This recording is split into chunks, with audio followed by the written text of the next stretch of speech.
উম ভর্তা সেই জম্মের মজা। আসসালামু আলাইকুম প্রিয় ভাই বোনেরা, আপনারা বলতে কেমন আছেন? আশা করি ভালো, আমিও ভালো আছি। তো আলহামদুলিল্লাহ। নিশ্চয় এডি দেখা বুঝছেন আমি কি করতে আসি। বোনে এই গুঁড়া আলুডি বালা কইরা পরিষ্কার কইরা ধুইয়া লইয়া এই যে আমি মাইটটা খোলার মধ্যে টাইলা লুমু একবারে হিজেন না করা আস্তে আস্তে টালুমু ধৈর্য সহকারে। একটু পর পরে লাইরা সেটা দিমু যাতে না ফুইরা যায়। বালা কইরা টালমু, দেখছো নাকি ফোংরাটা ফুইরা গেল হাল দিয়া। এমন করে সুন্দর করে টালমু। এই যে দেখেন আমি টালতে টালতে প্রায় হাইঞ্জ হয়ে গেছে গা আর কি, লেগা ভিডিওটা একটু গোলা হয়ে গেছে গা। দেখেন মাশাল্লাহ আমার আলুটা ভালো করে হিজ্জা আইছে, উফরে দাও একবারে সুন্দর মশমশা টাল হয়ে আইছে। এখন আমি ডাইলা লুয়া লুমু। দেখছো নি কামটা আবারও হইরে গেছে। তারপরে এটি ডাইলা আবারও খোলাটা সাবধানে বয় দিলাম, দিয়া আমি বাদাম গুলারে দিয়ে দিমু। বইনে বাদাম বাজতেছি, বাদাম এই দিলে আবারও একেবারে ঠান্ডা মাথায় আস্তে ধীরে বাজ দিব।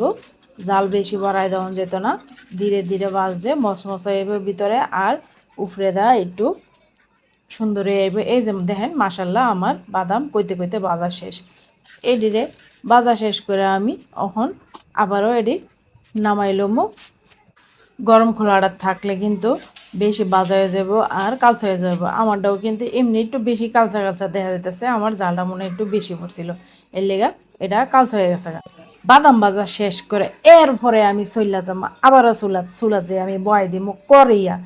এই কড়াইটা বয় দিয়া বিসমিল্লা করে আবারও তেল ডাইলা দিলাম, বেশি দেওয়ানোর দরকার নাই, অল্প পরিমাণে দিয়া আমি সাইডটা রৌন কোয়া করে লইছি। এরপরে 5-6টা পেঁয়াজ ফইলা লইছি, লইয়া এডিরে এখন আমি মুসু মুসু করে বাইজা লমু একেবারে লালচে বাদাম কইরা। এই যে এটাও কিন্তু ঠান্ডা মাথায় আস্তে ধীরে বাজন লাগবো আর অনবরত লাড়তে হইব, নাইলে কিন্তু এডি একদিকে ফুইরা যাইব একদিকেও ওইতো না।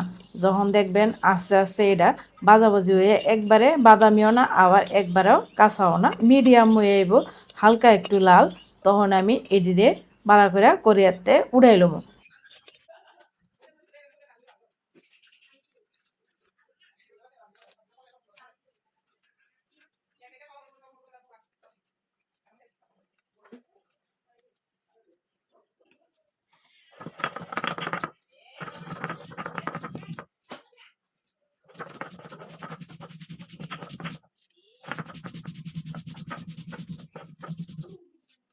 একবারে নিপেশ করে ওয়ারম লাগবো, যাতে কোনো দানা না থাকে, কোনো চামড়া না থাকে, একবারে ছাল চামড়া একবারে নিপেশ করে লামো। তারপরে বাড়াবুড়ির কাম শেষ করে এরপরে আমি কদ্দুরা মরিচ বাটা আলগা করে আলাদা করে রাখবো আরেকটা বর্তার লেগে। এই যে দেখেন অহন আমি দিয়ে দিব বিসমিল্লা করে ফাটার ভিতরে এই খোসা ছাড়াই না বাদাম ডি পালা করে খোসা ছাড়াই কিন্তু লাল ডি আমি পরিষ্কার করে লইছি। এই লাল চা উপরের যে পাতলা আবরণটা হেরা থাকলেও কিন্তু আবার ওইতো না। এরপরে বাদাম যেহেতু বেশি আটা, এটারে একটু হালকা করে আমি পানি মারছি, পানি মাইরা কিন্তু আমি সহজে বাইটা লইতাছি। পানি না দিলে অনেকটাই কষ্ট হয়ে যেত গা। অহন আমি আস্তে আস্তে এটারে বাইটটা একবারে মিহিন করে লমু। বাড়াটা যেমন কষ্ট, বর্তাটা তেমন মজা, মানে বিপরীত আর কি। কষ্ট করে বাড়ো আর মজা করে পেট বইরা খাও, এটার নাম হয়েছে বর্তা। তারপরে আমি এই বাদাম বাটা শেষে দিয়ে দিলাম একবারে অরিজিনাল হজের ভাতা, একেবারে খেতে তুইলা লইয়েছি। আপনারা তো আগে ভিডিওতে আমার যারা দেখছেন তারা তো দেখছেনই, খেতে কিন্তু মাসাল্লাহ আমার পাতাটি অনেক বড় হয়েছে, অনেক সুন্দর হয়েছে। আরেক ভিডিওতে দেখা মনে, আজকে তো হাইঞ্জা লেগে গেছে এর লিগে আর ফাতাটি ভালো করে দেখাই তার এটাই। এর মধ্যে আমি দিয়ে দেবো একবারে স্বাদ মতো নুন দিয়া আবারও ভালো করে মিহিন করে বাইটা লমো পাতা। এরপরে জানি বাদাম একটু ভালো করে মিহিন হয়ে যাবে। এরপরে দিয়ে দিলাম আমি যে কোরিয়ার মধ্যে ভালো করে টাইলা লিছিলাম এই টালা পেঁয়াজ আর রৌন্ডি। এই পেঁয়াজ রৌন্ডি মিলানের কাম একবারে শেষ। এই হচ্ছে সুস্বাদু বাদামের ভর্তা, যে না খাইছে তে বানাইয়া লিও।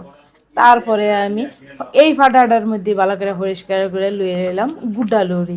এই গুড্ডা গুড্ডা আলু দিয়ে আমি আস্তে আস্তে ভালো করে ডইলা লমো। এটি কিন্তু বেশি দিলে কিন্তু ওইতো না, আস্তে আস্তে করে ডইলা লমো। দেখছো কাম এই ওসব বড়িয়ে টালতে পড়ছে, ডালতে পড়ছে, অনেক বাড়তেও পড়তেছে। আমরাও কাছে বিচারটা দিলাম কামটা ঠিক হয়েছে নি। এরপরে আমি এডিরে বাড়াবাড়ি কইরা আমি আবারও হজের হতা দিয়া লুছি, একবারে নিপিস করে বাইটা লইলাম। এই বাড়াবাড়ি শেষ করে ওখানে আমি দিয়ে দেবো আবারও পেঁয়াজ রন্ডি। এই পেঁয়াজ রুন্ডির মধ্যে দিয়ে দেবো নুনটা, যেটা না দিলে স্বাদ হয় না, মজা হয় না। এটা ছাড়া আঙ্গ জীবন অতিষ্ঠ। এটারে দিয়া বালা করে আনি পিস করে বাইটটা একবারে মিশাই এলো বালা করে, আবারও মিনি পিস করে বাইটটা লম সব কিছু একলগে দিয়া। তো না ভর্তা হইব মজা। ভর্তার কাম হয়েছে বাড়াবাড়ি আর ডলাডলি আর কি। এই ডলাডলি সকলটি মিলে একলগে শেষ করে আমি অন করমু হাতের কাম।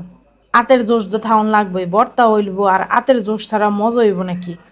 ভর্তার যেমন রেসিপিও লাগে আবার হাতের জোশও লাগে, সকলটি একলগে থুবে না। তারপরে আমি দিয়ে দিব ইম্পর্টেন্ট জিনিসটা, হেড হইল খাঁটি সরিষার তেল। এই সরিষার তেলটা দিয়া তারপরে আমি বাড়া এই মরিচ বাটাটি দিয়ে হাতে একবারে মিলে জিলে একবারে ফাইনাল করে লম। এই যে আমার আলুর ভর্তা, দেখছেন নি?